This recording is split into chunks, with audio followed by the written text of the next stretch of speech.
Good day, and welcome to this presentation for Personal Development, Grade 11, Term 1, regarding RolloMay and existential psychology. To start off, who is Hi, I'm RolloMay? RolloMay. RolloMay is an American existential psychologist who has a PhD in clinical psychology from Columbia University. RolloMay wrote multiple books such as The Meaning of Anxiety in 1950, Love and Will in 1969, The Cry for Myth in 1991, Power and Innocence in 1972, and many more books. He is also responsible in establishing a branch of psychology known as existential psychology. So let's ask the question, what is existential psychology, or more specifically, existentialism? Well, existentialism is the idea that we are born without a purpose in the world. However, each person has the ability to create his or her own sense of meaning. What this means is basically existence precedes essence. We do not have a set purpose, rather, we choose who we want to be to our actions in life.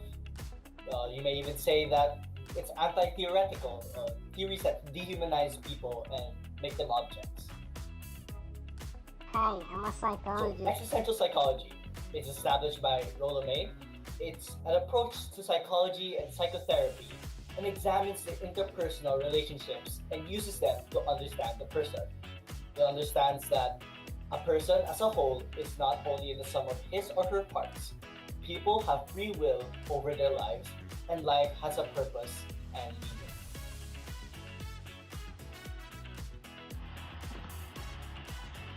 So, anxiety is considered by May to be the underlying cause of nearly every single human crisis. It exists when a person confronts the issue of fulfilling their potentialities, and this confrontation can only lead to stagnation and decay, but if addressed correctly, can result to growth and change. He proposes two types of anxiety: objective and neurotic anxiety. Objective anxiety occurs across every single human being. It's an experience that people frequently go through, a kind of separation over the course of a human's life.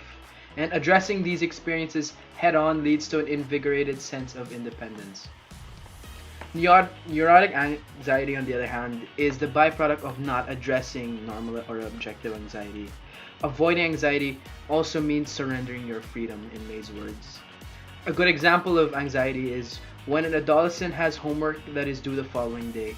They may feel anxiety due to the amount of information needed for the excessive requirements that should be submitted within the given time frame, and because of this, will lead the student to worrying too much about their grade to actually be doing their homework. Now, integration is because as humans, we have the ability to be free, conscious, and responsible. It's our goal, in May's words, is to avoid conformist masses. We must integrate ourselves with others and collaborate with them in the form of creative works and freely chosen love. A good society and collaborative work must have a foundation that is built on each individual, capable of supporting each other rather than a hive mind of hate, love rather than hate. While anxiety manifests against a person's journey of finding and fulfilling their potential, guilt manifests when this said potential is denied.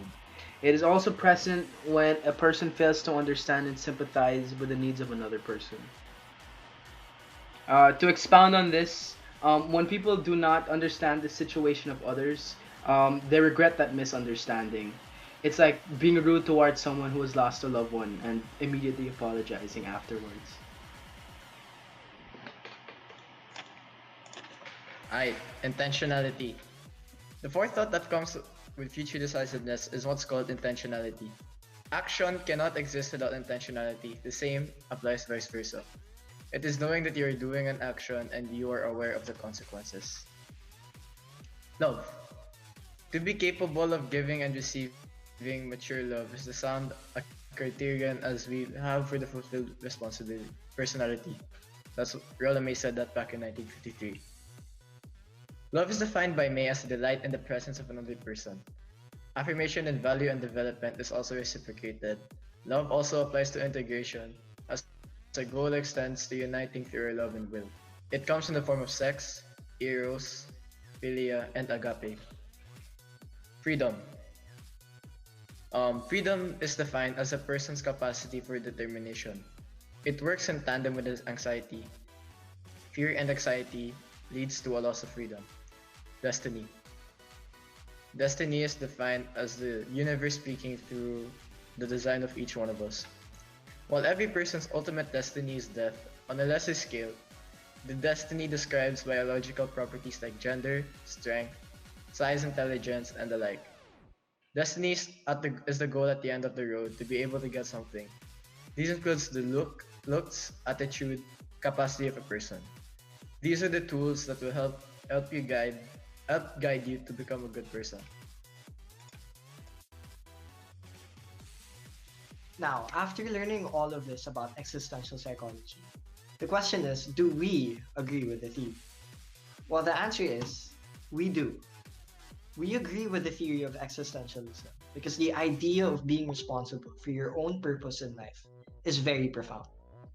As human beings, we have no clear idea what our purpose is. We have different religions that believe in different things. Accompanying this are different beliefs as to what our role in this world is. When everyone does not have one main idea as to what their purpose is in life, then it is unfair to criticize anyone's belief. Therefore, accepting that your purpose in life is to find a purpose is poetic in itself.